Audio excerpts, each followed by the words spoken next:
Good morning. Ito na yung final video ko sa aking ginagawa na control board ng Breville. Ito okay na rin to. So ngayon okay na siya. So isasarado ko na lang final video. Itong ginagawa kong Breville. So ayan na po, gumagana na po siya. So ang problema niya ito kasi hindi nag-heat up yung steam boiler. So ngayon okay na itong steam boiler. Nainit na yan. Ilaw na. So noong una wala diyan umiilaw, tapos hindi nagre-refill yung steam boiler. So sira yung pump.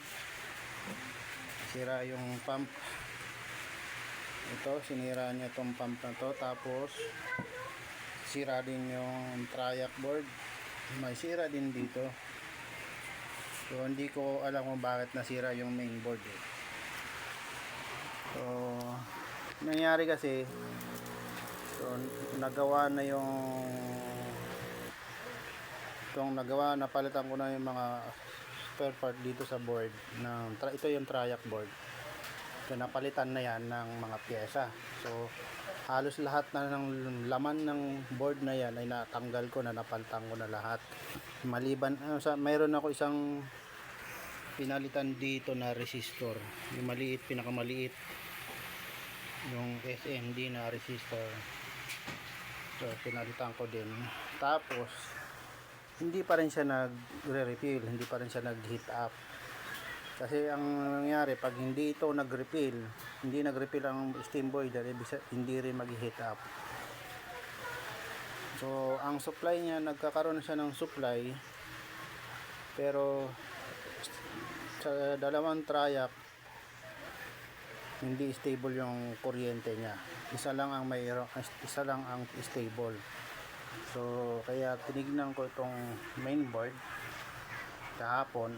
So yun, napalitan ko siya ng spare part dito. So ngayon working na. So ayan, pwede na isosoli ko na. So ibabalik ko na to sa may-ari. Ang may-ari nito ay sa BGC pa, sa Makati BGC. So ang next natin ay inaantay ko naman ngayon yung spare part na itong board ng board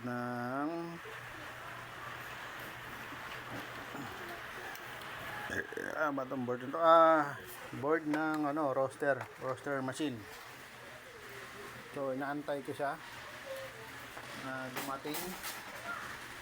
Pero may dumating na, mayroong na isang part na dumating. At naikabit ko na din. Kaya lang hindi pa rin siya gumana. So ito yung roaster niya. So dyan yung nakalagay eh. So hindi pa rin siya gumana kahit pinalitan ko na ng parts. So mayroon pang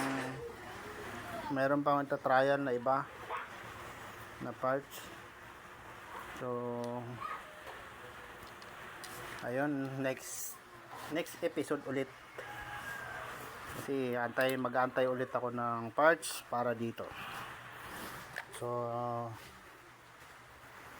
ngayon, ito naman ang ating i-close na natin, tapos babalik na deliver natin mamaya sa Makati.